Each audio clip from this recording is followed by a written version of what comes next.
مسلمانوں کے برابر حکومت میں عہدے دوں گا. سب سے پہلی غلطی جو تھی نا وہ یہ تھی جہاں پہ اس نے ہندوؤں کو مسلمان کے شانہ بشانہ کرنے کے لیے حکومتی عہدے دینا شروع کیے. آپ جب حکومتی عہدے دینا شروع کیے تو بڑے لیول پہ نہیں لیکن عوام کے اندر پھوٹ پڑ گئی. عوام جو ہے کیونکہ اس وقت انٹرنیٹ کا میسجز کا دور نہیں تھا, اس وقت اخباروں کا بھی دور نہیں تھا.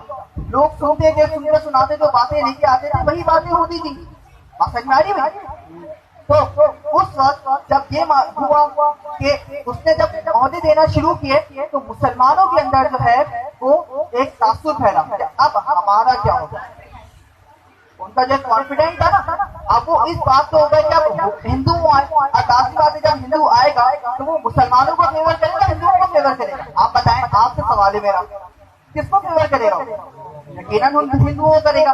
اب جب ہندوؤں کو فیور ملنا شروع ہوا تو وہاں سے مسلمانوں کے اندر کیا کمزوری پیدا ہونا شروع ہوئی. ٹھیک ہے, اس کے بعد اسی گہما گہمی میں ایک یاد ہے بات بھائی, ٹھیک ہے.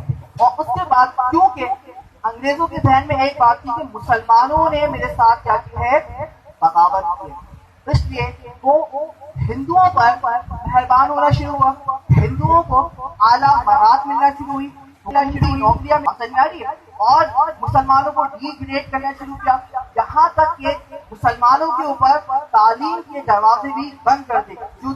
جدید علم سے مسلمانوں کو الگ کر دیا. کیا کر دیا گیا؟ جدید علم سے مسلمانوں کو کیا کر دیا؟ الگ کر دیا. مسلمانوں کے علم کے دروازے کیا ہو گئے؟ بند ہو گئے. اور اس وجہ سے 10-20-30 سال تک یہی چلتا رہا. جب یہ چلا تو مسلمان ہندوؤں سے ہر معاملے میں کیا ہوئے, پیچھے ہونا شروع ہو گئے. اب مسلمانوں کے جو بڑے لیڈرز ہیں نا, جن میں ایک بڑا نام ہے سر سید احمد خان کا. جس کا نام ہے سر سید احمد خان. سر سید احمد خان میدان میں آ گیا ہے. انہوں نے اس چیز کو سمجھا. تو پاکستان کی بنیاد میں جو پہلی اینٹ ڈالی نا وہ کس نے ڈالی؟ وہ ڈالی علامہ اقبال. کس نے ڈالی؟ بالکل بات کی علامہ اقبال نے. علامہ اقبال نے کیا کہا 1930 کے جلسے میں؟ علامہ اقبال نے کہا میں یہ دیکھتا ہوں, میں یہ سمجھتا ہوں, ٹھیک ہے, میری یہ خواہش ہے سندھ, پنجاب, سرحد اور بلوچستان کو ملا دیا جائے. مسلم اکثریت والی جماعتیں کون ہے؟ مطلب جہاں پر مسلم لوگ زیادہ رہتے ہیں, یہاں کو ملا کے ایک ریاست بنا دی جائے. علامہ اقبال نے نام نہیں بتایا. علامہ اقبال نے علامہ اقبال نے بولا ریاست. علامہ اقبال نے پہلی بار بولا بھائی مسلمانوں کو ریاست کو, ان سب علاقوں کو ملاؤ اور کیا کرو, ریاست. مسلمانوں کو الگ ریاست دی جائے جہاں پہ وہ سکون سے اپنے معاملات, اپنی عبادات, اپنے حقوق جو بھی ہیں ان کو ملے. ٹھیک ہے. اس کے بعد 1930 کے بعد پھر تیسرا اہم کام جو ہوا وہ کیا ہوا؟ 1933 میں ہوا. کب ہوا؟ 1933 میں. علامہ اقبال کا جو تصور تھا نا, کیا تصور تھا کہ مسلمانوں کو الگ ریاست ملے. اس تصور کے اندر جو دوسری اینٹ لگائی, کس نے لگائی؟ وہ لگائی چودھری رحمت علی نے. کس نے لگائی؟ اب آپ لوگوں کو پتا ہے چودھری رحمت علی نے کیا کیا تھا؟ آپ لوگوں کو پتا ہونا چاہیے بات کہ چودھری رحمت علی نے کیا کیا تھا. کیا کیا تھا چودھری رحمت علی نے؟ نہیں پتا نا, آج شاید آپ پہلی بار سن رہے ہوں گے. اب وہ کیوں نہیں پتا جب کہ آپ سب 13-14 سال کی پڑھائی پڑھ چکے ہیں. یقیناً نا میں ڈی گریڈ نہیں کر رہا, میں یہ بات بتانا چاہ رہا ہوں کہ دیکھیں ہمارا تعلیمی معیار کیا ہو گیا, ہمیں نہیں پتا. چودھری رحمت علی نے 1933 کے اندر وہ جو علامہ اقبال نے ریاست بتائی گی نا, اس ریاست کو نام دیا. کیا کیا؟ نام دیا. کیا نام دیا؟ پاکستان کا نام دیا. کیا نام دیا؟ پاکستان کے معنی پتہ ہے کیا ہے؟ پاکستان کے معنی پاک لوگوں کے رہنے کی جگہ. پاکستان, پاک کا مطلب تو سمجھتے ہیں نا, صاف کرنے کے لیے پاکستان میں. آج زرداری صاحب اسمبلی میں کھڑے ہو کے کہتے ہیں کہ تم نے کیا کیا. وہ مہاجرین کو کہتے ہیں, مہاجروں کو کہتے ہیں تم نے کیا کیا. ان کو بتائے نا کوئی جا کے کہ جب ٹرینیں آتی تھی تو کٹی ہوئی آتی تھی, دروازے کھولتے تھے, خون بہتا تھا. مہاجرین نے اپنی عورتوں کے انبار دیکھے, جسم کے ٹکڑے. سکھوں نے کیا کیا تھا؟ سکھوں نے جب مہاجرین آ رہے تھے تو عورتوں کے ٹکڑے, تو مردوں کے چلو ایک الگ بات ہوتی ہے, غلط وہ بھی ہے لیکن ایک سوچ سکتے ہیں, عورتوں کے جسم کے ٹکڑے کر کے انبار لگا دیے تھے. میں ان اعضاؤں کے نام نہیں لینا چاہتا, یہ وہ ماحول نہیں ہے جہاں پہ میں نام لوں. ان اعضاؤں کے ٹکڑے ایسے پہاڑیوں کی طرح لگے ہوئے تھے. لوگوں، عورتوں نے، بچوں نے، پہلی بات تو بچوں کی بات کی جائے تو شیر خوار بچوں کو تلوار پہ ایسے لے کے گھومتے تھے. یہ وہ وقت تھا، یہ وہ مہاجرین تھے جنہوں نے جہاں آگے جو ہے اپنے پیسوں کو، اپنی جائیداد کو چھوڑ کے پاکستان کو سپورٹ کیا.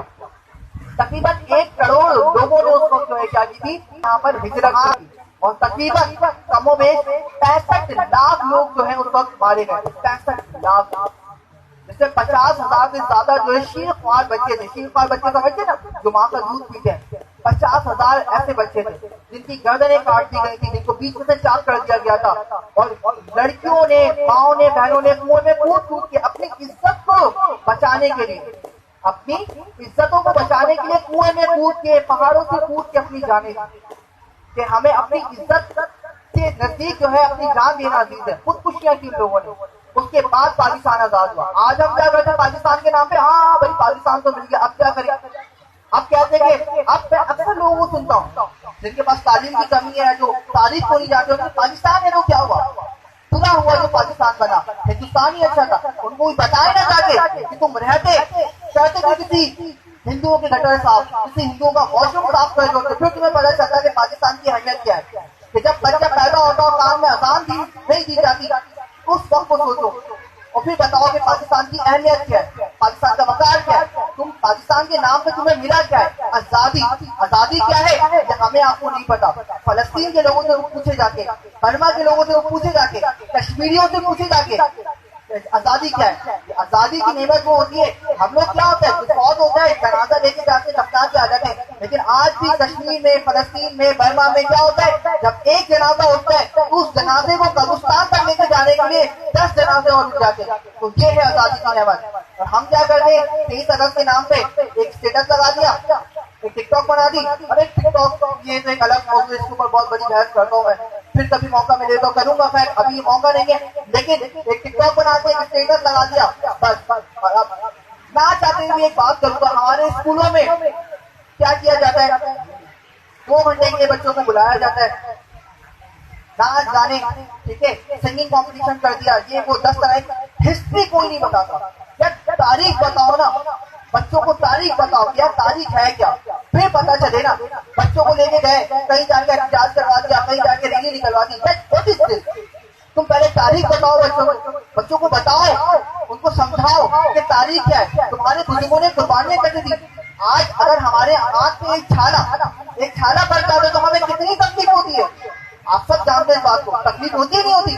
لیکن سوچو وہ کیا وقت ہوگا جب زندہ لوگوں کو ایسے جلا دیا جاتا تھا. وہ بھی تو وقت تھا، اس تکلیف کو کوئی سہے نا.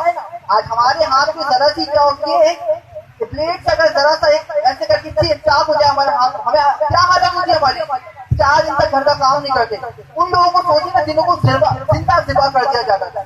ان کی تکلیف کا کوئی اندازہ لگائے نا، اس کے بعد بھی بتایا جائے گا. اب جن لوگوں کو اس تکلیف کا اندازہ ہوگا نا، وہی آپ کو بتا سکتے ہیں کہ آزادی کیا ہے، آزادی کی نعمت کیا ہے. تو خدارا میں آپ کو یہی کہوں گا، آزادی کی اہمیت کو سمجھے، آزادی کے وقار کو سمجھے. سمجھ آئیے. اور اس کے لیے آپ لوگ کیا کر سکتے ہیں، دیکھیں میں سر سید احمد خان کے اس قول کو پھر دہراؤں گا کہ مسلمان بہت دور رہ جائیں گے، مسلمان بہت دور رہ جائیں گے اگر وہ تعلیم حاصل نہیں کریں گے. اب آپ لوگ اسٹوڈنٹ ہیں تو آپ کو میں اس بات کا یہی موقع دوں گا، اور اپنے حلقے آخر میں یہی بات کروں گا کہ آپ لوگوں کی ذمہ داری ہے. آپ دیکھیں ہمارا وقت ابھی چل رہا ہے، آپ کا وقت ابھی آئے گا. آپ لوگ تعلیم حاصل کریں. سمجھ میں آ رہی ہے. آپ لوگوں میں سے کوئی نیوٹن بنے، کوئی آئنسٹائن بنے، کوئی